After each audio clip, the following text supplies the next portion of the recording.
கர்மயோகிக்கு நாம சங்கீர்த்தனம் பாபங்களை தொலைப்பதற்காக பயன்படும். சரி, ஞான யோகி அவருக்கெல்லாம் தொலைஞ்சு போச்சு. இப்ப ஞான யோகத்துல அவர் இருக்கார். அமர்ந்து கொண்டு சுச்சோதேசே பிரதிஷ்டாப்பிய ஸ்திரமாசரமாத்மனா நாத்துச்சிருத்தம் நாதிநீஜம் சேலாஜின குஷோத்தரம் என்ன எப்படி யோகம் பண்ண வேணும்னு கண்ணன் விளக்குறார். அமர்ந்து யோகத்தில் இருக்கிறார். ஞான யோகத்துல பகவானை பத்தி சிந்தனம் பண்ணணும்னு ஆசை. அப்ப அவருக்கு எதுல தெரியுமா விருப்பம் இருக்கும்? மேல மேல பகவத் விஷய ஞானம் விசததமமாக வளர வேண்டும். பகவானை பற்றின ஞானம் வளர வளரத்தான் ஞான யோகி அவரை அனுபவிக்கிறான். ஒரு நல்ல யோகம் இருக்கிறவர் தன்னுடைய தியானத்தின் போது பகவானோடையே பேசலாம், பகவானோடையே அனுபவிக்கலாம். அது இவருக்கு அவருக்கு ஒரு பாலத்தையே போட்டு கொடுத்துரும். நாதமனுடைய சிஷ்யர் குருகைக்காவலப்பன். குருகைக்காவலப்பன் இடத்துல தான் யோக சாஸ்திரத்தை நாதமணிகள் வச்சுட்டு போனார். கங்க கொண்ட சோழபுரம்னு சொல்லுகிற மொழியோ பக்கத்துல குருகைக்காவலப்பனுடைய சன்னதி. நல்ல யோக நிஷ்டர். அவர் எப்போதும் பகவானே தன் யோகத்தினாலேயே அனுபவிச்சுட்டு இருப்பார். ஒரு தடவை ஆளவந்தார் அங்க போனார். நாதமணிகளுடைய பேரன் ஆளவந்தார் ஒல்லியோ அவருக்கு இந்த யோக மார்க்கம் கிடைக்கல. அதாவது ஒரே நிமிஷம் சொல்றேன். நாதமணிகளுடைய சிஷ்யர் உய்யக்கொண்டார் சிஷ்யர் மணக்கால் நம்பிகள். நாதமணிகள் சிறந்த யோகி. அவர் கையில பகவான் அனுபவிக்கிற யோக மார்க்கம் இருந்தது. அதை தன் சிஷ்யருக்கு கொடுக்க போனார். வேற என்ன இருக்குன்னு உய்யக்கொண்டாருக்கு ஆசை. இந்த பக்கம் 4000 திவ்ய பிரபந்தம் ஆழ்வார்கிட்ட வாங்கினது வச்சிருக்கேன், இந்த பக்கம் யோகம் வச்சிருக்கேன், ரெண்டும் வேணுமா, ரெண்டுல எது உமக்கு வேணும் நாதமுனிகள் கேட்கிறார். அப்போ உய்யக்கொண்டார் பதில் சொல்றார், பிணங்கிடக்க மனம் புணர்வார் உண்டோ? செய்ய மாட்டேன். ஒரு மிருத்த சரீரம் கீழே கிடக்கிறது உயிரற்ற பிணம். அப்ப நான் வச்சுட்டு கல்யாணத்துக்கு ஏற்பாடு பண்ணி சாப்பாடு எப்படி பண்ணலான்னு கேட்டுருந்தேன்னா இது தப்பு இல்லையோ? முதல்ல இந்த தீங்கு ஒழியணும், அப்பதானே நல்ல கல்யாணத்தை பத்தி பேசுவோம். அது எதை சொல்றாருன்னா, உலகம் முழுக்க பிணத்தை போல தவித்து கொண்டிருக்கும் போது நான் மட்டும் தனித்து பகவான் அனுபவிக்கிற யோகம் எனக்கு வேண்டாம். ஏன்னா யோக சாஸ்திரம் தான் நாம மட்டும் பகவான் அனுபவிப்போம். அப்ப என்ன வேணும்னுட்டார் அவர்? இந்த மொத்த பேரையும் உஜ்ஜீவனம் அடைவிக்கிற அமிர்தமான 4000 தான் எனக்கு வேணும். அதை கொண்டுதான் இவர்களை நான் மோட்சம் அடை வைக்க போறேன்னு தவிர இது என்ன எனக்கு மட்டும்தான், நான் மட்டும் பகவான் அனுபவிச்சுட்டு விடுவேன். அதனால பிணங்கடக்க மனம் புணர மாட்டேன், 4000த்தையே கொடும் என்ன ஆச்சாரிடத்துல பெத்துண்டார். அதை மணக்கால் நம்பிகளிடத்தில் கொடுத்துட்டார். அதை ஆளவந்தார் இடத்துல கொடுத்துட்டார். கொடுக்கறச்சே மணக்கால் நம்பிகள் சொல்றார், யோக சாஸ்திரம் உங்க தாத்தா கிட்ட இருந்தது, ஆனா நாங்க அதை பெற்றுக்களை விட்டுட்டோம். உன்னுடைய பாட்டனார் அதை குருகைக்காவலப்பனிடத்திலே வைத்திருக்கிறார். வேணும்னு ஆசை இருந்தால் பெற்றுக்கொள்ளும், நமக்கு அதுக்கு சக்தி இல்லையே, நாம விட்டுட்டோம் என்ன சொல்லிட்டார். ஆளவந்தாருக்கு ஒரு குறுகுறுப்பு, குருகைக்காவலப்பனை சந்திக்க வேணும். சரின்னு போயிட்டார். தான் இருக்கிற காட்டுமன்னார் கோயில் தான் அவருடைய அவதார ஸ்தலம். புறப்பட்டு நேரே குருகைக்காவலப்பன் சன்னதிக்கு போனா ஒரு ஷோவர் இருந்தது. ஷோரு பக்கத்துல மறைஞ்சு நின்றுட்டார். ஏன்னா ஏற்கனவே குருகைக்காவலப்பன் பகவானை யோக மார்க்கத்தால அனுபவிச்சிருந்தார்.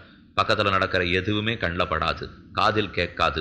அவனை பார்த்துட்டவனுக்கு மற்ற ஒன்னும் கண்ணில் தெரியறதில்லைன்னு சாஸ்திரம் சொல்லுகிறது. அப்படி நேர தியான யோகத்திலே அனுபவித்து கொண்டிருந்தார். ஷடக்கென்னு தியானம் கலைஞ்சு எழுந்திருந்தார்.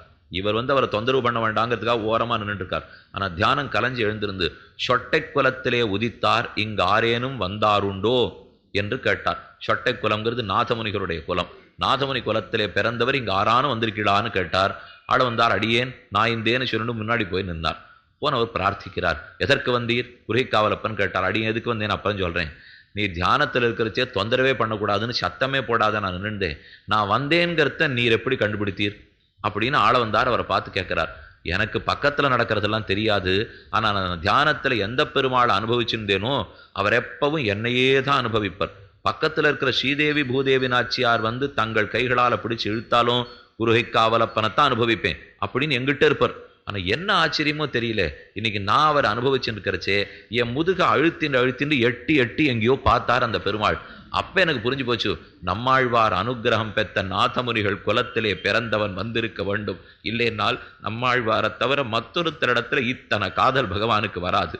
ஆழ்வார் அனுமதி பெற்று அவர் அனுகிரகம் பெற்றவர் நாதமுனிகள். அவர் வம்சத்துல உதித்ததுனாலதான் ஆள வந்தார், நீர் எங்கேயோ வந்திருக்கணும் என்று தெரிந்து கொண்டு கேட்டேன்னா தன்யோஸ்மின்னு பெறுவதற்கு பிரார்த்தித்தார். அப்படி அது கிடைக்கலன்னு வச்சுங்க. ஏன்னா அன்னைக்கும் அவருக்கு கிடைக்கல. இன்னைக்கு உபதேசிக்கிற நாள் இல்லே, உமக்கு ஒரு நாள் எழுதி தரேன், அந்த நாள்ல வாரும் உமக்கு யோக சாஸ்திரத்தை உபதேசிக்கிறேன்னு சொல்லிட்டார் குருகைக்காவலப்பன். நாளை எழுதி கொடுத்துட்டார். ஓலைச்சுவடியை ஜாகிரதைப்படுத்தி வச்சுட்டார். ஆள வந்தார். அது கொஞ்ச நாள் தள்ளி திரும்ப ஊருக்கு வந்தாச்சு. தன் ஊர்ல காலக்ஷேப கோட்டி நடத்துன்னு இருக்கு. அப்ப 10ஆம் பத்து 2ஆம் திருவாய்மொழி, கெடுமிடராயவெல்லாம் கேசவா என்ன நாளும் கொடுவினை செய்யும் கூற்றின் தமர்களும் கொள்ளகல்லார். கூற்றின் தமர்கள் யமபட்டர்கள் கிட்டக்க வரவே மாட்டார்கள். என்ன செய்ய வேணும்? கேசவா என்ன இடராயவெல்லாம் கெடும், கேசவநாமத்தை சொல், எல்லா துரிதங்களும் பறந்து போம். இது நம்மாழ்வாருடைய திருவனந்தபுரத்துக்குன்னு 10 பாசுரங்கள். படமுடை அரவில் பள்ளி விரும்பினான் சுரும் பலற்றும் நடமினோ நமர்கள் உள்ளீர் நாம் உமக்கரிய சொன்னோம், நீங்கள் சொல்லும்படிக்கு கேட்கும்படிக்கு சொல்லுகிறேன். என் சிஷ்யன்னு யார் பேர் வச்சிருந்தாலும் அவன் உடனே யாத்திரையா திருவனந்தபுரத்துக்கு போயிடணும், புறப்படுங்கோ அப்படின்னு நம்மாழ்வார் நடமினோன்னு சொல்லிட்டார். நடமினோன்னா கிளம்புங்கோ எழுந்துருங்கோன்னு அர்த்தம். ஆளவந்தார் இந்த பாசுரத்துக்கு அர்த்தம் சொல்லிட்டே இருந்தார். தன்னையே ஆழ்வார் நடமினோன்னு சொல்றாப்புல அவருக்கு உள்ளத்துல பட்டுது. சிஷ்யர்கள் எல்லாரையும் கூட்டின்றார். அப்பவே நிறுத்தி நேர திருவனந்தபுரத்துக்கு போயிட்டார். பெருமான போய் கைங்கரியம் பண்ணினார். கடைத்தலை சீக்க பெற்றால் கடுவினை களையலாமே. அனந்த பத்மநாப சுவாமி திருமுன்பே அலகிடுதல்ங்கிற கைங்கரியம், அதாவது பெருக்கிற மொழியோ அங்க இன்னைக்கும் வச்சிருக்கா. அவள்கிட்ட கேட்டீள்னா கொடுப்பார்கள். அது நமக்கு தெரியாதனால இப்பெல்லாம் பண்றதே இல்லை. இப்போ பல இடத்துக்கு திவ்யதேச யாத்திரை போடுவோம். ஆனால் யாத்திரை போனால் அங்கே என்ன பண்ணணும்னு யாரும் சொல்கிறது? இப்போ அதுக்குன்னு இருக்கிற முக்கியத்துவம் தெரியணும் இல்லையோ. அதனால் அழைச்சின்னு போகிறவா அது எல்லாத்தையும் சொல்லி கூட்டின்னு போனால்னா இன்னும் நல்லா இருக்கும். நல்லா அனுபவிக்கிறது இருந்ததாக இருக்கும். அனுபவிக்கிறதுன்னு என்ன, அதுக்கு இருக்கிற ஏற்ற நம்ம மனசில் படணுமே. திருவனந்தபுரத்துக்கு போனால் அவசியம் இதை பெருக்க வேணும். ஆனால் இதில் என்ன ஆகிடும்னா, நம்ம ஒரு 100 பேரை கூட்டின்னு போயிருப்போம்.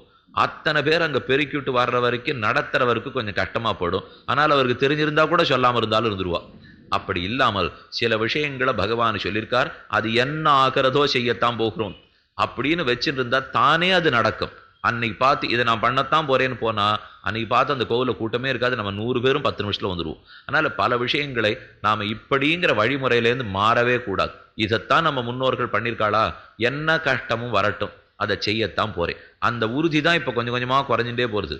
அவர்கள் இப்படி சொல்லியிருக்காள் என்ன, சரி வசதிக்கா இப்படி மாத்திப்போம். அது கல்யாணம் பண்ற காரியத்திலேருந்து மாத்தினுட்டோம். இது கொஞ்ச நாள் ஆயிடும். மேடையில கொஞ்சம் பேர் காத்துட்டு இருக்கணும்னா ஹோமத்தையே தள்ளி வைக்கிறா. யார் வேணா மேடை மேல ஏறி வரலான்னு சொல்றா. அது ஏது மாறக்கூடாது. லாஜஹோமம் ஆகி பிரவிஷ்ய ஹோமம் ஆகி அந்த கிரகப்பிரவேசம் ஆற வரைக்கும் ஒத்தரையும் தொடக்கூடாதுங்கிறது. அதெல்லாம் இப்ப எப்ப நடக்கிறதுன்னே தெரியல. ஏன்னா இது முடிஞ்சு போச்சு, திருமங்கல்ய தாரணம் ஆச்சு, சப்தபதி முடிஞ்சது, யாருமே அங்க இருக்கிறது இல்லை. அதுவும் அங்கங்க இருக்கிற இடத்துல இருந்து அப்படியே அக்ஷதையை போடுறா, வேற இடம் சொல்லி போறதுக்கு அந்த இடத்துக்கு போயிடுறா, சாப்பிட்டுட்டு புறட்டு போயிட்டே இருக்கா. இது வைதிக ஸ்ரத்தையே அல்ல. இது வந்திருக்கிறது வைதிக ரூபமா வேதத்தை சொல்லி கல்யாணம் பண்றதுக்காக வந்திருக்கும். அதனால சிலதை மாத்தி கூடாது. ஆள வந்தார், அங்கு சென்றார். கிடைத்தல சீக்க பெற்றால் கடுவினை கடையலாமே. அவன் திருமுன்பே சன்னிதானத்துக்கு முன்னாடி பெருக்குங்கோ. அங்க இருக்கிற குப்பை சத்தை எப்படி விலகி போடுமோ அதே போல நாடெல்லாம் தீங்கின்றி நம்ம இடத்துல குப்பை சத்த அத்தனையும் தொலைஞ்சு போடும். எந்த பாபங்களும் நிற்காது. ஆள வந்தார், கைங்கரியத்தை முடிச்சார். சிஷ்யகோட்டியோட வெளியில வந்தார். சட்டன்னு பொறி தட்டித்து ஏதோ ஒரு நாள் நமக்கு குறுகை காவலப்பன் எழுதி கொடுத்தாரே, அப்புறம் மறந்தே போயிட்டோமே. ஓலைச்சுவடி இடுப்புலேருந்து எடுத்து பார்த்தா அன்றைய நாள் இருக்கிறது திருவனந்தபுரத்திலே. ஆனா போய் சேர வேண்டியது காவிரி கரை. காவிரி போய் சமுத்திரத்தில் கிடக்கிறது இல்லையோ, அந்த இடத்துல போய் சேரணும். இன்னைக்கா சட்டுன்னு உடனே ஏறி உட்காந்து போய் சேரத்துக்கு போ, அது அன்னைக்கு பண்ண முடியாது. போய் இழந்தே போனோம், ஆழ்வார் திருவுள்ளம் இல்லை போலும், அதனாலே இது நமக்கு இல்லாமலே போயிடுச்சுன்னு வைத்தார். அதனால ஞான மார்க்கம்ங்கிறது பகவானை நேர அனுபவிக்கிறது ஞான மார்க்கம். அதை அனுபவிக்கிறதுக்கு மேலும் மேலும் அவரை பத்தின ஞானம் நமக்கு வளரணுங்கிற ஆசை ஞான யோகி இருக்கும் இல்லையோ, அந்த ஞானம் வளருவதற்கு நாம சங்கீர்த்தனம் உறுப்பாக இருக்கும். அப்ப நாம சங்கீர்த்தனம் பண்ணால் விசததமமான ஞானம் ஞான யோகிக்கு ஏற்படுகிறது. எப்படி எனில் அவன் ஸ்வரூபத்தை, ரூபத்தை, குணத்தை, விபவத்தை, சேஷ்டிதத்தை இத்தனையும் திருநாமங்கள் சொல்லும். பகவத் ஸ்வரூபத்தை விளக்கும், பகவானுடைய ரூபத்தை விளக்கும். எத்தனையோ திருநாமம் ரூபத்தை விளக்கும் இல்லையோ. சௌந்தரராஜ பெருமான், சௌரிராஜ பெருமான், புண்டரீகாக்ஷன், இதெல்லாம் ரூபத்தை விளக்கிற திருநாமங்கள். சௌந்தரராஜன்னு சொன்னா திருமேனி அழகுதானே, புண்டரீகாட்சன்னு சொன்னா திருக்கண்களுடைய அழகுதானே, கேசவன்னு சொன்னா திருக்குழலனுடைய அழகுதானே, ஆஜானுபாகுன்னு சொன்னா திருக்கைகளுடைய அழகுதானே. இதெல்லாம் ரூபத்தை விளக்கும். அதே மற்றொரு பக்கம் பார்த்தா அதே எம்பெருமான் ஜகத்காரணன், மோக்ஷப்பிரதன், சுஷீலன், மோக்ஷப்பிரதன். ஜெகத்காரணன்னு சொன்னா ஸ்வரூபத்தை விளக்கும். பகவானுடைய இயற்கை தன்மை எது, உலகத்துக்கே காரணம். பகவானுடைய இயற்கை தன்மை எது, மோட்சம் கொடுக்கிறவர். இதெல்லாம் ஸ்வரூபத்தை விளக்கும். சரி, அவருடைய குணத்தை எங்கேயானு சொல்லுமானா, வத்சலன், சுஷீலன், சுலபன், இதெல்லாம் அவருடைய குணத்தை சொல்றது இல்லையோ. அப்ப ஸ்வரூப, ரூப, குண, விபவ, இது இத்தனைய பத்தின ஞானம் ஏற்படத்தான் ஞான யோகிக்கு ஆனந்தமே. என்ன ஞான யோகி பகவான் அனுபவிக்கிறார்னா என்ன ஸ்வரூபம், என்ன குணம், என்ன ரூபம்னு அனுபவிக்கிறானோ இல்லையோ, அதுக்கு ஞானம் தேவையாச்சே. ஸ்வரூபத்தை பத்தின ஞானம் வளரணும், ரூபத்தை பத்தின ஞானம் வளரணும். அதற்காகத்தான் நாம சங்கீர்த்தனம் பண்ணுகிறான். அப்ப பேர் பாடினால் ஞான யோகிக்கு விசததமமான ஞானம் ஏற்படுகிறது. அடுத்தது பக்தி மார்க்க நிஷ்டனுக்கு, பக்தி யோகத்துக்கு இது எதுக்கு தேவைன்னா, பக்தி யோகத்துக்கு கண்டிப்பான அங்கம் இது. இது அங்கமாக கொண்டுதான் பக்தியே பண்ண வேணும். கண்ணன் சொல்லுகிறார், சததம் கீர்த்தயந்தா யதந்தச்ச திருடவிரதாக நமஸ்யந்தச்ச மாம் பக்தியா நித்தியயுக்தாக உபாசத்தே. அர்ஜுனா, என்னை உபாசிக்க வேணுமென்னால் நாம சங்கீர்த்தனம் பண்ண வேண்டும். பக்திக்கு எது முக்கிய தேவைன்னா ருச்சி தேவை. அதுதான் பக்திக்கு ரொம்பவே முக்கியம். ஒருத்தர் பக்தரா இருக்காருன்னுட்டா விடாம நித்தியம் பூ தொடுத்துட்டு இருக்கார். சுவாமி இவர் எத்தனை வருஷமா பூ தொடுத்துட்டு இருக்கார்? 50 வருஷமா. அது என்னம்மா, ஒரே செயலை 5 தரம் பண்றதுக்குள்ள நமக்கு அதுல ஆர்வம் இருக்க மாட்டேங்குது. ஆனா விடாம 50 வருஷமா பண்ணிட்டு இருப்பார். பல பாகவத சிகாமணிகள்லாம் நீங்க கிராமத்து பக்கம் போய் பார்த்தீங்கன்னா சின்ன சின்ன கைங்கரியங்கள்லாம் பண்ணிட்டு இருப்பா. அந்த கிராமத்துல 50 வருஷமா இருப்பா. 80 வயசு அவருக்கு ஆயிருக்கும். 12 வயசுல இந்த பெருமாளுக்கு பூ தொடுக்க ஆரம்பிச்சேன்னு நம்ம தூக்கி வாரி போடும். அப்ப 68 வருஷமாவா ஒருத்தரால பண்ண முடியும்னா பண்ணியிருக்காரோ இல்லையோ? பண்ணியிருக்காருன்னு கேட்டா இதை 4 தலைமுறையா பண்ணிட்டு இருக்கேன்னு நம்ம ஆடியே படுவோம். நமக்கு ஒரு காரியத்தை ஒரு நாள் ஒழுங்கா பண்றதுக்குள்ள நம்மால முடியல. அப்ப அதுவும் என்ன, 10 பேர் அந்த கிராமத்துல இருக்க மாட்டா. ஆனா அவர் மட்டும் அங்க உட்காந்து, நீர் என்ன கைங்கரியம் பண்ணீர்? பெருமாளுக்கு விளக்கு பிடிச்சிருந்தேன் சுவாமி. அவருக்கு தடி பிடிச்சிருந்தேன். எத்தனை வருஷமா? 60 வருஷமா. அவருக்கு விளக்கு பிடிக்கிற கைங்கரியத்தை ஒருத்தர் 60 வருஷம் பண்ணியிருக்கணும்னால் அவருக்கு ஒன்னே ஒண்ணு எது தெரியுமா அவர் ஓட்டின்னு இருந்திருக்கு? ருச்சி. பகவான் இடத்துல இருக்கிற ஒரே ருச்சி. இந்த கைங்கரியம் செய்ய வேணுங்கிற பிராபியத்தில் இருக்கிற துவரை ருச்சி. அந்த ருச்சிக்கு நாம சங்கீர்த்தனம் பயன்படும். ஆக பக்தி ஒருத்தருக்கு வேணும்னா அவனுக்கு பின்னாடி இருக்க வேண்டியது ருச்சி. நாம சங்கீர்த்தனம் பண்ண பண்ண அந்த திருநாமங்கள் இருக்கிற சரித்திரம்லாம் மனசுல படும் இல்லையோ, அப்ப ருச்சி விளைய ஆரம்பிக்கும். என்னமா விதுரர் பக்தி பண்ணியிருக்கார், என்னமா சஞ்சயர் பக்தி பண்ணியிருக்கார், என்னமா பிரஹ்லாதன் பக்தி பண்ணியிருக்கார், என்ன ஆடி பாடி தூமணி வண்ணர் காட்செய்துன்னு ஆழ்வார் தெரிவித்தா போலே தேட்டரும் திரள் தேனினை தென்னரங்கனை திருமாதுவாழ் வாட்டமில் வனமால மார்பன வாழ்த்தி மால்கொள் சிந்தையராய் ஆட்டமேவி அலர்ந்தடத் தயர்வெய்தும் மெய்யடியார்கள் தம் ஈட்டங்கண்டிடக் கூடுமேல் அதுகாணும் கண்பயனாவதே. ஆடி ஆடி அகங்கரைந்து இச பாடி பாடி கண்ணீர் மல்கி நாடி நாடி நரசிங்காவென்னு வாடிவாடும் இவ்வாழ்நுதலே என்ன ஆடி பாடியிருக்கார்கள்னா பக்தர்கள் அப்படி பண்ணியிருக்காளோ இல்லையோ. அதனால நமக்கு ஏற்பட வேண்டிய ருச்சியை நாம சங்கீர்த்தனை நன்கு விளைத்து கொடுக்கும். இப்போ அந்த பூ தொடுத்துட்டு இருக்கிற சுவாமிக்கு கொஞ்சம் மனசு வருத்தமா இருக்கு. இப்படியே பண்ணிட்டு இருக்கமே எதுக்கு அப்படின்னு நினைச்சுதான் இன்னைக்கு நாம அத்தனை பேரும் கிராமத்துலேருந்து இங்க வந்திருக்கோம். இதை இப்படியே பண்ணிட்டு இருக்கமே எதுக்கு, இப்படியே பண்ணிட்டு இருக்கமே எதுக்குன்னு இங்கே வந்துட்டோம்னா இங்கேயே இருந்துட்டு இருக்கமே எதுக்கு, அந்த கேள்வி மட்டும் ஒருத்தரும் கேட்கறதே இல்லை. அங்க இருந்து இப்படியே பண்ணிட்டு இருக்கமேன்னு கேட்டுட்டு வந்துருவோமே தவிர இது பல பேர் வந்து பார்ப்பவரை சொல்லும் போது, சுவாமி இந்த கோவிலுக்கு எத்தனை ரூபா கொடுத்துட்டா இனிமே நன்னா நடக்கும்வா? ரூபா கொடுத்தா நன்னா நடக்காது. அது மனசுல நன்னா வாங்கிக்கணும். அந்த நாள்ல இந்த திவ்யதேசங்கள் அத்தனை ஓஹோன்னு இருந்ததுன்னா இப்ப ஒன்றும் பணத்துக்கு குறவில்லை. எல்லா திவ்யதேசத்திலையும் பெருமாள் நன்னா கொடுத்துன்னு தான் இருக்கார். நிறைய யாத்திரிகர்கள் போயிட்டு தான் இருக்கா. தக்கட நீங்களும் சேர்த்துன்னு தான் இருக்கு. யாரை கேட்டாலும் சம்பரோக்ஷணம்னா எங்கேயுமே 50 லட்ச ரூபாய் கீழே இப்போ ஒண்ணுமே இல்லை. அந்த அளவுக்கு போயிடுத்துன்னு வச்சுங்க. ஆனாலும் அது நன்னா நடந்துட்டு இருக்கான்னு பார்த்தா உள்ளுக்குள் இல்லை. இது இத்தனை கட்டடம் கட்டி வெளியில நன்னா இருக்குமே தவிர உள்ளுக்குள்ள என்ன நடக்கிறது? அரை மணியாவது திருவாராதனை நடக்குமா? அவருக்கு சமர்ப்பிக்க வேண்டிய போனகங்கள் சரியா சமர்ப்பிக்கப்படுறதா? ஆர்க்கியம் பாத்தியம் ஆச்சமனியம் முதலானவை கணத்து தீர்த்தம் எடுத்து கரியடுப்பில் அது விறகடுப்பில் பண்ணி ஒழுங்கா சமர்ப்பிக்கப்படுறதா? அவருடைய திருப்பரியட்டம் சரியா மடிச்சு வைக்கிறாளா? தோய்த்ததைத்தான் சமர்ப்பிக்கிறாளான்னு பார்த்தால் பெரும் கேள்விக்குறி. பெருங்கேள்விக்குறினா இதுல அர்ச்சகர்களுக்கு ஒரு குற்றம் சொல்ல முடியாது. ஏன்னால் இருக்கிறது ஒத்தர். அந்த கோவில் இவ்வளவு பெரிய கோவில், ஒரே ஒரு அர்ச்சக சுவாமி இருந்து இது இத்தனையும் பார்க்கணும்னா நாம் அத்தனை பேரும் வீடு இந்த 500-600 சதுரடியை பாத்திரத்துக்குள்ள போரும்போர்னு இருக்கு. கட்டின கோவில் அத்தனையுமே 50,000 சதுரடி. அப்படின்னா அது ஒத்தர் வச்சு நீ எப்படி பார்த்துப்பார்? அப்ப ஏன் அந்த கோவிலை பராமரிக்க முடியல? ஆள் இல்லை. ஆள் இல்லாமை காரணம். ஏன் ஆள் இல்லைன்னா மக்கள் வந்துட்டோமே. நாம் அங்க இல்லவே இல்லையோ. எனக்கு வியாபாரம் அங்கதான் இருக்குங்கிறதுக்காக வேலை அங்கதான் கிடைக்குன்னு வந்துட்டோம். ஒரு சின்ன தப்பு பண்ணிட்டோம். என் வேலை இதுங்கிறத மறந்து போட்டோம்.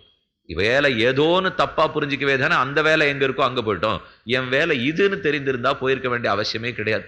ஆகையாலே இன்னைக்கு திரும்ப ஒரு தர திவ்யதேசங்கள் அதே மாதிரி இருக்கணும்னால் ஆங்காங்கு மக்கள் குடியேற வேண்டும். அது முக்கியம். மக்கள் குடியேறணும்னா இதுவே தான் உனக்கு வேலைன்னு சொன்னா இனிமேலாம் அது எடுபடுமான்னு தெரியாது. அதனால கடைசி பட்சம் வேலை வாய்ப்பா அந்தந்த ஊருக்கு பக்கத்துல ஏற்படணும். ஏற்பட்டு போச்சுன்னா அங்க இருக்கிறவா யாரும் குடிபெயரவே மாட்டார்கள். இது அரசாங்கத்துக்கு நல்லது, ஆன்மீகத்துக்கு நல்லது. ஏன்னா அவரை பொறுத்த வரைக்கும் அத்தனை பேரும் இந்தூருக்கு வந்து சேர்ந்துட்டாள்னா ஏற்கனவே ஊர் எப்படி இருக்குன்னு நமக்கு தெரியறது சொல்லு. எங்க ஒரு இடத்துக்கு போனோம்னாலும் முன்னாடி உபன்யாசத்துக்கு கிளம்பணும்னா 15 நிமிஷம் 20 நிமிஷம் முன்னாடி கிளம்பினா போறோம். இன்னி கிளம்பணும்னா 3/4 மணி நேரம் முன்னாடி கிளம்பணும். எங்க போனோம்னாலும் கிளம்பிட்டோம்னா எத்தனை மணிக்கு போவோம்னா அது போக்குவரத்தை பொறுத்து. எல்லாரும் எனக்கு ஒரே பதில் சொல்லிடுறா. இது மேல நாட்டில் மட்டும்தான் இந்த பதில் இருந்தது. இப்ப இது நம்ம ஊர்லயும் இதே மாதிரி பதில் சொல்ல ஆரம்பிச்சிட்டோம். ஆகையாலே நாம் பகவானிடத்திலே கைங்கரியம் செய்ய சிரத்தை இருக்கணும்னா ஆங்கு இருக்க வேண்டும். அதை விட்டுட்டு இங்கேயாச்சேன்னா இது தவறுங்கிறதுக்காக நீங்கள் சொல்லலை. சில பேர் ஓய்வு பெற்றிருப்பா, 60 வயசு 65 வயசு இருக்கும். நீங்கள் உங்கள் ஊரில் போய் இருக்கலாமே சுவாமி, வேலை பார்த்து முடிச்சாச்சு. இப்போ உங்கள் சொந்த ஊர் ஏதோ அங்கே போய் இருந்தீங்கன்னா ஏதோ நம்மால் ஆனது விளக்கு பிடிக்கிற கைங்கரியம், பூத்தொடுக்கிற கைங்கரியம், பெருக்கிற கைங்கரியம், ஏதான அந்த அர்ச்சக சுவாமி உதவியாக இருக்கலாமோ இல்லையோ, பண்ணலாமேன்னு கேட்டா இல்லை பிள்ளையும் பொண்ணு சொல்லியிருக்கா அங்கே ஆஸ்பத்திரி வசதி கிடையாதான், ஆனால் நீ அங்கே போயிட்டியானா எங்களுக்கு ஆபத்து, ஆனால் நீ இங்கேயே இருன்னு சொல்லிட்டா. உண்மை, அவர்களுடைய கோணத்தில் அவர்கள் சொல்ல வேண்டிய எடுத்து சொல்லிட்டா. ஆனால் நமக்கு இப்போ ஆஸ்பத்திரி இங்கே, ஏன்னா ஆத்மஸ்வரூப நாசம் போனாத்தான் ஆஸ்பத்திரிக்கு போகிறோம். இப்போ தேகரூப நாசத்தை பற்றி நாம் பார்த்துட்டு இருக்கோமே தவிர கண் முன்னாடி இருக்கிற தேகம் நாசம் அடைஞ்சு விட்டா என்ன ஆயிடுறதுன்னு பிள்ளை பொண்ணுக்கு பயம், நமக்கு பயம் இருக்கணுமே. இங்கேயே உட்காந்துருந்தா ஆத்ம நாசம்னா ஏற்பட போகிறது, அதுக்கு போய் பண்ண வேண்டிய கைங்கரித்தாலும் பண்ண வேண்டாமா? அதனால சரி வேண்டாம், ஒரே தெரியா குடிபெயர்ந்து போயிடலாம்னா கூட உடம்பு என்ன பண்ணிடுமோன்னு பயம் கூட இருக்கலாம். ஒரு 2 வருஷம் அவரவ ஒரு ஊர்க்காரா 10 பேர் இருக்காள்னா இந்த 5 பேர் இந்த 2 வருஷம் போயிட்டுருவா, அடுத்த 5 பேர் இந்த 2 வருஷம் போயிட்டுருவா அப்படின்னு போயிருந்து கூட கைங்கரியம் பண்ணலாம். அப்படின்னு என்ன தெரியுமா பதில் கேட்பா, சுவாமி அந்த 2 வருஷத்துக்குள்ள உடம்புக்கு வந்துருத்துன்னா 2 வருஷங்கிறது ரொம்ப நீளமான நேரம் இல்லையோ, அப்போ 2 வருஷத்துக்குள்ள வரணும்னா 1 நிமிஷத்துலையும் வரலாமேன்னுவா. அதே தான் அடியன் கேட்குறேன், வரணும்னா இந்த ஊரில் உங்கள் வீட்டில் உட்காண்டிருக்கிற 1/2 நிமிஷத்துலையும் வரலாம். அதனால் இங்கிருந்துட்டதுக்காக மட்டும் வராதப்பட போகிறது. இப்போ எங்கிருந்தாலும் இது வரத்தான் போகிறது, எங்கிருந்தாலும் பகவான் ரட்சித்துக்கத்தான் போகிறார். இப்போ ஆஸ்பத்திரிக்கு போக வேண்டான்னே சொல்லலை, அது போக வேண்டிய ஏற்பாடும் அவர் தான் பண்ணி ஆகணும். அன்னைக்கு தாண்டி ஒரு நாள் நம்மால் இருந்துட முடியாது. என்று வரைக்கும் இடப்பட்டிருக்கிறதோ அதை ஒரு நாள் தாண்ட முடியுமா? திருமழிசை ஆழ்வார் அமர்ந்திருந்தார், பரமசிவனும் பார்வதி தேவியும் இவர் அனுகிரகிக்கணுங்கிறதுக்காக வந்தார்கள். ஆழ்வார் அவரை கண்டுகொள்ளவே இல்லை. சிவன் கேட்டார், என்ன நான் வந்ததை பார்க்கலன்னார். உம்மால் நமக்கு ஒன்றும் ஆ வேண்டியதில்லையே, பார்க்கலன்னு விட்டார் அவர். அப்படி எப்படி நான் நமக்கு வரம் கொடுத்துட்டு போகணும்னு வந்திருக்கேன், ஏதானும் கேளும்னா சரி வைகுண்டம் கொடும்னார். அதுக்கு நாள் மோட்சமிச்சே ஜனார்தனாத், ஜனார்தன பெருமாளைத்தான் கேட்கணும். சரி போனா போகிறது, இன்று இறக்கிற என்னை நாளைக்கு இறைக்கும்படி பண்ணு, இன்னைக்கு எனக்கு பிராணம் போகணும், நாளை போகும்படி பண்ணுறியா, அது உன் கர்மாதீனம், அதை நான் பண்ண முடியாது, அத்தையும் மாற்ற மாட்டேன்னு விட்டார். அப்புறம் தான் சட்டுன்னு திருப்பி கேட்டார் திருமழிசை ஆழ்வார். அவர் ஒரு துணியை வச்சு தைச்சிருந்தார், இந்த ஊசி போன வழிக்கு நூல் வர வைக்க முடியுமான்னார். துணியை ஊசி நூலில் கோத்து தைச்சிருந்தோம்னா ஊசி போன வழி நூல் போய்த்தான் ஆகணும், இதுக்கு தெய்வம் தேவையில்லை, இதுக்கு நாம குத்தினாலே அப்படித்தான் போகும், அது பண்ண வைக்க முடியுமானா சிவனு கோவம் வந்துருத்து. என்ன வேணும் நீ பரிகாசம் பண்ற, அது எப்படி இந்த கேள்வி கேட்பேன்னுட்டு அவருடைய திருக்கண்ணம் 3வது கண்ணை திறந்தார். ஊழிக்கால தீ பெருகித்து திருமழிசை ஆழ்வார் தன் திருவடி கட்டவரல்ல இருக்கிற கண்ணை திறந்து 2க்கும் போர் ஏற்பட்டு கடைசியில சாந்தமாகி பக்தி சாரன் அப்படிங்கிற பெயரை சிவன் தான் திருமழிசை ஆழ்வாருக்கு கொடுத்தார். எதுக்கு சொல்ல வந்தேன்னா, அந்த ஒரு நாளை தெய்வமே மறுநாள் ஆக்க மாட்டேங்கிறது. அதுக்கப்புறம் இங்கே போயிருக்க மாட்டேன், அங்கே போயிருக்க மாட்டேன், இந்த தேவை அந்த தேவைன்னு சொல்லியிருந்தோம்னா இது நாமத்தான் யோசிக்க வேண்டும். அதனாலே பக்தினாலே ருச்சி முக்கியம். அந்த ருச்சி இருந்த இடத்திலேருந்து எப்படி இருக்கும், நாம சங்கீர்த்தனம் பண்ணத்தான் ருச்சி இருந்து கொண்டே இருக்கும். நாமங்களை சொல்ல சொல்ல பெருமானுக்கு அருகில் இருக்கிறாப்புல தோன்ற சொல்லியோ அதுதான் நம்ம ருச்சியை ஜாகிரதையாக பாதுகாக்கும். அப்ப கர்மயோக நிஷ்டனுக்கு பாபத்தை தொலைக்கு கொடுக்கும், ஞான யோகிக்கு ஞானத்தை விசததமமாக மலர்த்தும், இன்னும் பகவானை பற்றி அறிவிக்கும். பக்தி யோக நிஷ்டனுக்கு தன்னடையே ருச்சியை வளர்த்து கொண்டே போகும், ஆசையை வளர்க்கும். இது 3 புரிஞ்சுது. அப்ப சரணாகத்தனுக்கு இது எதுக்கு? ஏன்னா நாம யாருமே இந்த கோட்டியில் இல்லையோ இல்லையோ. இப்போ இது நாம நினைச்சுடுவோம், இத்தனை நாள் சொன்னதெல்லாம் யாருக்கோ சொல்லியிருந்தார், இப்பதான் நமக்கா சொல்ல போறார். ஏன்னா நாமெல்லாம் சரணாகத்தர்கள் நினைச்சுட்டு இருக்கோம். திரும்ப சொல்றேன், இருக்குமாங்கிறது அடி எனக்கு தெரியாது. இப்போ என்ன சரணாகத்தர்கள் இருக்க வேண்டிய நிலையே வேறையா புஸ்தகத்தில் இருக்கு, ஆனா நாம் இருக்க வேண்டிய நிலை அந்த நிலை இருக்கிறதாவே தெரியல. ஆனா சொல்றது மட்டும் எல்லாரும் நாங்கள் எல்லாரும் சரணாகத்தர்கள் அப்படின்னு சொல்லிவிடுவோம். இருக்கட்டும், ஏதோ அது சொல்றதுக்காகவான்னு வச்சுட்டு இருக்க முடியும். இதுல நமக்கு ஒரு சமாதானம், மித்திர பாவேன சம்பிராப்தன் அத்தியஜேயம் கதஞ்சன. ராமன் சொல்றார், மித்திரனா வர வேண்டாம், மித்திரன்னு வேஷமிட்டு வந்தா கூட போரும்ட்டு. அதை இதுக்கு வச்சுன்னுட்டோம். பிரபன்னனா போக வேண்டாம், பிரபன்னன்னு வேஷமிட்டு போனா கூட போரும். அந்த நிலைமையிலே இருக்கட்டும். போ பிரபன்னருக்கு எதுக்கு தேவையினால் காலக்ஷேபத்துக்கு உடலாக. நாம சங்கீர்த்தத்தினால அவனுக்கு ஒண்ணு ஏற்பட போறதில்லை. ஏன்னா இவனுக்கு பாவத்தை தொலைக்கிறதும் பகவான் பண்ண போறார், இவனுக்கு ஞானத்தை வளர்க்கறதும் பகவான் பண்ண போறார், இவனுக்கு ருச்சியை வளர்க்கறதும் பகவான் பண்ண போறார். இவன் சித்தோபாய நிஷ்டன், பகவானையே உபாயம்னு பத்தின்னு இருக்கிறவர். அதனால மத்த எது ஒன்றினாலும் எதையுமே அவர் சாதிச்சுக்க மாட்டார். பின் எதுக்கு நாம சங்கீர்த்தனம்? அது என்ன சாதித்து கொடுக்க போறதுன்னா, பிரபன்னனும் வாழணும் இல்லையோ. ஆச்சாரிய இடத்துல போறோம், ஆச்சாரிய சமாச்சரணம் பண்ணினுட்டோம், 7 வயசுக்கு ஆச்சு, 80 வயசு வரைக்கும் வாழ வேண்டுமே.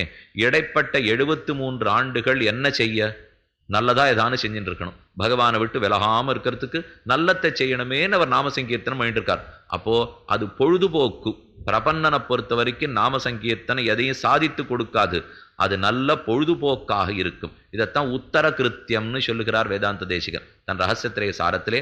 உத்தர கிருத்தியாதிகாரம்னு பார்க்கிறோம் இல்லையோ, அதுல என்ன தெரிவித்தார்னா, நம்முடைய சரணாகதி ஆன பிற்பாடு மிச்சம் இருக்கிற நாள் என்ன செய்ய வேணும் அப்படிங்கிறத புரிஞ்சுக்கணும். என்ன செய்ய வேணும்? நாம சங்கீர்த்தனமும் செய்யலாம், பலது செய்ய வேண்டும். அதிலே ஒன்று நாம சங்கீர்த்தனம் செய்ய வேண்டும். நாம் நாமங்களை விடாம சொல்லிட்டு இருந்தா அதுவே காலக்ஷேபம். இதை மதுரகவியாழ்வார் ஆச்சரியமா மற்றொரு விதத்தில் தெரிவித்தார்.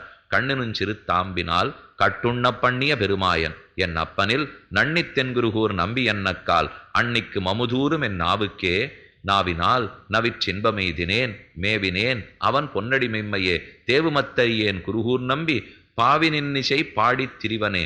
குருகூர் நம்பி நம்மாழ்வார், அவருடைய திருவாய்மொழி. திருவாய்மொழியை பாடிண்டே திரிஞ்சின்னு இருப்பேன். அது என்ன திரிவனே? நாம தமிழ்ல திரிவனேன்னு ரொம்ப சாதாரண சொல்ல, ஏதோ திரிஞ்சிட்டு இருக்கார் அப்படிங்கிற மூலியம். ஆனா திரிவிரேங்கிற அர்த்தம் அப்படி அல்ல. இப்போ ஆழ்வார் திருவடிகளை பற்றினேன், அன்னைக்கே எனக்கு மோட்சம் நிச்சயமாயிடுச்சு. எப்ப மேவினேன் அவன் பொன்னடியோ, நம்மாழ்வார் திருவடியை பற்றின அன்னைக்கே மோட்சம் நிச்சயம். இப்ப என்ன பண்ணிட்டு இருக்கீர்? மோட்சம் போறதுக்கு இன்னும் நாள் இருக்கே, அது வரைக்கும் எப்படி காலத்தை கழிப்பீர்னா, பாவி நின்னிசை பாடி திரிவனே, திருவாய்மொழியை பாடிண்டே திரிஞ்சுண்டு என் காலத்தை கழிச்சுடுவேன். அப்ப திருவாய்மொழி பாடுவது காலக்ஷேபத்துக்கு உடல் என்று மதுரகவி ஆழ்வார் தெரிவிக்கிறார். அந்த திருவாய்மொழி நமக்கு என்ன சொல்லிக் கொடுக்கும்னா, மொய்மாம் பூம்பொழில் பொய்கை மதுரை முதலை சிறைப்பட்டு நின்ன கைம்மாவு கருள் செய்த கார்முகில் போல் வண்ணன் கண்ணன் எம்மானை சொல்லி பாடி எழுந்தும் பறந்தும் துள்ளாதார் தம்மால் கருமமென் சொல்லீர் தன்கடல் வட்ட துள்ளீரே. கஜேந்திராழ்வான போய் பகவான் ஓடோடி ரட்சித்தான். அந்த கஜேந்திரவரதனுடைய திருநாமத்தை சொல்லுங்கோள். அதை சொல்லி ஓடி ஆடி நர்த்தனம் பண்ணாதவன் பிறந்தே பிரயோஜனம் இல்லை என்று நம்மாழ்வார் சொல்லுகிறார். அப்ப மதுரகவி ஆழ்வார் சொன்னது, திருவாய்மொழியினுடைய இசையோட என் வாழ்நாளை கழிச்சுடுவேன். இந்த இடத்துல நாம பார்க்கறதுக்கு இப்போ ஒரு பிரபன்னனுக்கு அப்ப எதற்கு நாம சங்கீர்த்தனம்னா, வாழ்நாளை நல்லபடியாக போக்க. அதற்கொன்னுதான் இவன் நாம சங்கீர்த்தனம் பண்ணுவனே தவிர இதை வச்சுண்டு எதையும் பிரார்த்திக்கிறதுக்காக அல்ல. பகவான் சித்தோபாயம், அவர் மோட்சம் கொடுத்துடுவார். ஆனா அதுலேயே இருக்கணுமே, ஒரு பயம் மட்டும் இருக்கும். என்னதான் பகவான் கொடுத்துருவர்னு இருந்தாலும் சம்சாரத்தில் இருக்கிற வரைக்கும் தப்பு பண்ணிட்டே தான் இருப்போம். சரணம்னு சொல்லிட்டதுக்காகவோ ஆச்சாரிய சமாசனம் பண்ணிட்டதுக்காகவோ எல்லாம் சரியாப்பட போறதா? அதுக்கு மட்டும் அடுத்த நாள்லேருந்து நாம் எல்லாரும் நல்லவாழாயிடுமா? அந்த நாடகம்லாம் போடுறா பாருங்க. ஒருத்தர் எதிரி இருந்துட்டே இருப்பார், ஒருத்தர் இவர் தான் தலைவராக இருப்பார். இந்த கடைசி காட்சி வரைச்ச மட்டும் அவர் எப்படியோ நல்லவராயிடுவார். அதே போலத்தான் நாம நினைச்சுட்டு இருக்கோம். நேற்று வரைக்கும் எப்படியோ இருந்தோம், இன்னிலேருந்து அப்படியே மாறி போயிட்டோம், இன்னிலேருந்து நல்ல வாழலாம் அப்படிலாம் புத்தி வந்துடாது. அது மெதுவே தான் மாறும். இது ஒரு நாள் ராத்திரிக்குள்ள மாறுற விஷயம் இல்லை. அந்த மெதுவா மாறுறதுக்குள்ள எத்தனையோ தவறுகள் நிகழ வாய்ப்பு இருக்கோ இல்லையோ, அந்த தவறுகள்லேருந்து ரட்சித்து நல்ல பாதையிலேருந்து மாறாமல் ருச்சியை மாத்தாமல் காலக்ஷேபத்துக்குடலாக நாம சங்கீர்த்தனம் வைக்கும். அதற்குத்தான் நாம சங்கீர்த்தனம் பண்ணி கொண்டிருக்கிறோம். ஆக கர்மயோக நிஷ்டனுக்கும் ஞான யோகிக்கும் பக்தி யோகிக்கும் பிரபன்னனுக்கும் அனைவருக்கும் நாம சங்கீர்த்தனம் வேணும். அதற்காகத்தான் இந்த பாசுரத்தில் என்ன சொன்னா, பல்லாண்டு பாடுபவரும் உத்தமன் பேர் பாடுகிறார், தீங்கின் நாடெல்லாம்ங்கிறதுக்கும் உத்தமன் பேர் பாடுகிறோம், திங்கள் மும்மாறி பெய்துங்கிறதுக்கும் உத்தமன் பேர் பாடுகிறோம், நீங்காத செல்வம் நிறைந்துங்கிறதுக்கும் உத்தமன் பேர் பாடுகிறோம். அதே போல் கர்மயோகிக்கும் வேணும், ஞான யோகிக்கும் வேணும், பக்தி யோகிக்கும் வேணும், பிரபன்னனுக்கு வேணும். அனைவருக்கும் நாம சங்கீர்த்தனம் தேவை. இந்த நாம சங்கீர்த்தனம் செய்வதற்கு ஏதானும் யோக்கியத்தை வேணும் என்று மட்டும் நினைக்கவே கூடாது. நாயனார் சொல்றார், நாம நாமங்களை பாடணும்னு ஆசையா இருக்கு, இதுக்கு என்ன யோக்கியத்தை? இதுக்கேதான யோக்கியத்தை சம்பாதிக்கணும்னா இதுவே யோக்கியத்தை. இதுக்கு இன்னொரு யோக்கியத்தை சம்பாதிச்சுக்கவே வேண்டாம், இதை சொல்லுவதே தான் யோக்கியத்தை. எதே போலவெனில், வேகமா ஒருத்தர் கங்கையில தீர்த்தமாட போயிட்டு இருந்தார். கரையில ஒரு ரிஷி உட்கார்ந்தார். இங்க அவசர அவசரமா போறீரே, என்னமோ தேடிண்டே இருக்கிறே என்னன்னார். இல்ல பக்கத்துல ஏதாவது ஒரு கிணறு இருக்கான்னு பார்த்துட்டு இருக்கேன். ஏன் சுவாமி கங்கையை தேடின்னு போனவர் எது கணத்தை தேடுறீர்னா? இல்ல கங்கையில தீர்த்தமாடணும், உடம்பு ரொம்ப அசுத்தமா இருக்கு, அதனால கணத்துல தீர்த்தமாடி சுத்தி ஏற்படுத்தினுட்டு கங்கையில தீர்த்தமாடலான்னு போலேன்னார். இந்த ரிஷி அவர்கிட்ட கூட்டு கேட்டார், நீர் எதுக்கு கங்கையில தீர்த்தமாட போறீர்? இல்ல அனாதி கால பாப்பம், அந்த பாப்பங்கள் அத்தனையும் தொலைச்சிக்கிறதுக்காக போறேன்னார். கவலைப்பட வேண்டாம், அத்தனை பாப்பங்களை போக்குற கங்கை இந்த உடம்பழுக்கி அதுவே போக்கும், போயிட்டு வரமுட்டார். இதுக்கு ஒன்றும் தனியா நீர் கணத்தை தேடிட்டு போக வேண்டாம், இத்தனை பாப்பத்தையும் போக்க போறது இந்த உடம்பழுக்க ஒரு தரம் போக்காதா. அதனால சஹஸ்ரநாமத்தை சொல்லணும், நாமத்தை சொல்லணும்னால் அதுக்கு முன்னாடி எதுவோ பாப்பங்கள் இருக்குமே, அதை கழிச்சுக்கணுங்கிற அவசியமே இல்லை. எல்லாத்தையும் கிடைக்க போற நாம சங்கீர்த்தனம் அத்தையும் சேர்த்து கழிச்சுட்டு போறது. அதனால இதற்கு மற்றொரு யோக்கியத்தை தேட வேண்டாமல் இதுவே யோக்கியத்தையாக இருக்கும். பகவான் எவ்வளவு தூரத்தில் இருந்தாலும் இது அருகிலே இருந்து நம்மை காத்து கொடுக்கும். ஆகையாலே தான் ஆண்டாள் உத்தமனை பாடின்னு சொல்லியிருந்தாலே போரும். ஆனா உத்தமன் பேர் பாடின்னு சொல்லுகிறாள் இல்லையோ, ஓங்கி உலகளந்த உத்தமனை பாடி போருமே. பாடுறச்சே பேர் இல்லாமல பாட முடியும். ஆனா வேணும்னு பேர் பாடின்னு எப்ப சொல்றாளோ, உத்தமனை பாடுவது என்பதே முக்கியத்துவம் பிராதான்யம் பேர் பாடுவதிலே தான். அவனுடைய திருநாமத்தை பாடுவதுதான் நமக்கு முக்கியங்கிறதுக்காக ஆங்கு தெரிவித்தார். நம்மாழ்வார் சொன்னார், நாம சங்கீர்த்தனத்தை வெறுமெல்லாம் பண்ணா போராது, நன்னா வீதி வீதியா நர்த்தனம் ஆடணும் விட்டார். கும்பிடு நட்டமிட்டாடி கோகுகட்டுண்டுடலாதார் தம்பிரப்பால் பயனன்னே சாதுசனங்களிடையே அவரவர்கள் கும்பிடு நட்டமிட்டாடணும். தலையினோடு ஆதனம் தட்ட தடுகுட்டமாய்ப் பரவாதார். தலையினோடு ஆடனம் தட்டன தலகீழ குட்டிக்கரணம் போட்டு ஆடணுமா. மகாநகரத்தினுடைய வீதியில போய் கையில நன்னா கட்டை எல்லாத்தையும் எடுத்துட்டு கால்லையும் நன்னா சலங்கையெல்லாம் கட்டிண்டு ஓஹோன்னு குதிச்சு ஆடுறா பாருங்க. அந்த நாள்லெல்லாம் ஸ்ரீபெரும்புதூர் சித்திர திருவாதிரை உற்சவத்துக்கு போனீங்கன்னா ராமானுஷர் புறப்பாடு திருவாதிரை அன்னைக்கு ராத்திரி 11:30 மணிக்கு நடக்கும். அவர் புறப்பட்டு வெளியில எழுடுவார். அதுக்கப்புறம் பின்னாடி கிராமமா வந்திருக்கிற பஜனை கோட்டி போக ஆரம்பிப்பா. எத்தனை நாள் தெரியுமா கோட்டி போகும்? ராமானுஜருக்கு புறப்பாடாகி விடியற்கார்த்தால 5 மணிக்கு உள்ளே எழுடுவார். அவர் உள்ளே எழச்சே முதல் கோட்டி கிளம்பிட்டு இருக்கும். இங்கேருந்து கிளம்புற சொல்லியோ, அவர் வீதி பிரதட்சணம் முழுக்க முடிஞ்சுட்டு திரும்பி வராரோ இல்லையோ, அவர் கிளம்புறச்சே பின்னாடி முதல் கோட்டி போகும். அவர் இப்ப திரும்பி வந்தாச்சு, வந்தப்புறம் இன்னும் கடைசி கோட்டி கிளம்பிட்டு இருக்கும். அப்படின்னா அத்தனை கோட்டி சுத்தி இன்னும் வந்துட்டே இருக்குன்னு அர்த்தம். இது நம்ம தேவையில்லாத விஷயத்துல பார்ப்போம். இந்த திடீர்னு ஊர்வலம் விடுவா. நம்ம இப்போ கடற்கரையில் நீளமாக ஊர்வலம் போகும். அதில் மேடை போட்டு ஆரோத்தர் அதை ஏற்றுக்கணும், கையசைச்சுன்னு இருப்பார். 3.5 மணி நேரம் கையசைத்து கொண்டிருந்தார் அப்படிங்கிற அளவுலையோ, அதை ஞாபகம் வச்சுங்க. இதுக்காக வேண்டாம், அதை இருந்தாலும் சொல்கிறேன். இப்போ என்ன இது, இப்போ முதல்ல ராமானுஜர் கிளம்பினார்னா அவர் திரும்பி வர்ற வரைக்கும் இன்னும் கடைசி கோட்டி புறப்பட பாருங்க. அவர்களை போய் பார்த்தீங்கன்னா ஒரு துளி வெட்கம் கிடையாது, எந்த விதத்திலையும் லஜ்ஜை கிடையாது. லஜ்ஜை இருந்தால் நாம சங்கீர்த்தனத்துக்கு வரவே முடியாது. நம் தாய் தந்தையர்கள் திருநாமத்தை சொல்றதுக்கு நாம லஜ்ஜப்பட்டா அது என்னன்னு எல்லாருக்கும் தெரியுமோ இல்லையா? என் தாய் தந்தையர்கள் யாருன்னே தெரியலன்னா நான் லஜ்ஜப்படணும். இப்ப நாமங்களை சொல்றதுக்கு லஜ்ஜப்படுறோமேன்னா அப்ப என்ன தாய் தந்தையர் யாருன்னு தெரியலையா? எந்த அநாதனும் பகவான நாதன்னு சொல்லிவிடலாம். ஸ்ரீநாதன், அநாதகளுக்கெல்லாம் நாதன். அசரண்ய சரண்யன்னு பகவானை பத்தி பேர் இருக்கோ இல்லையோ, ஸ்ரீநாதன் நாதத்வாரக்கையில் எழுந்துள்ளிருக்கார். ஸ்ரீக்கு மட்டும் நாதன் அல்ல, ஸ்ரீ எல்லா குழந்தைகளுக்கும் சேர்த்து நாதன். நாம் அனைவரும் ஸ்ரீயான மகாலட்சுமிக்கு குழந்தைகள் தான். அப்ப ஸ்ரீக்கு நாதன்னா நமக்கு பகவான் நாதன் இல்லையா? அதனால அநாதர்களுக்கெல்லாம் நாதன். அவன் பேரை சொல்றதை பத்தி கவலைப்படாமல் நன்னா தலையினோட ஆதனம் தட்ட, தலை போய் காலில் தட்டட்டும், கால் போய் தலையில தட்டட்டும், குட்டிக்கரணம் போட்டு ஆடுனார். நம்ம அழ்வார் இருக்கட்டும், இதெல்லாம் ஆழ்வார் திருநீரில் பண்ணா நல்லா இருக்கும். நீர் நம்ம ஊர்ல பண்ணணும்னு சொல்றீர், இதெல்லாம் நடக்கக்கூடிய காரியமா? இது மகாநகரம், நிறைய பேர் இங்க அதுக்குன்னு, அதுவும் தமிழகத்துல பெரிய ஆபத்து. நாம எத்த பாடினாலும் எத்த பண்ணாலும் இதுன்னு பரிகாசம் பண்றதுக்கு ஆரம்பிச்சிருவா. வெள்ளம் கை தட்டுவாளே, அன்னைக்கே ஆழ்வாரை பார்த்து காட்டும். அவர் சமாதானம் சொன்னார், உலோகர் சிரிக்க நின்னாடி ஆர்வம் பெருகி குனிப்பார் அமரர்களப்படுவாரே. இந்த உலோகர்கள் நாஸ்திகர்கள் 4 பேர் கை தட்டுவான்னு தானே பயப்படுறே. கையை நன்னா தட்டட்டும். அவன் தட்டுறத்தை தாளமா வச்சுன்னு நீ ஆடு.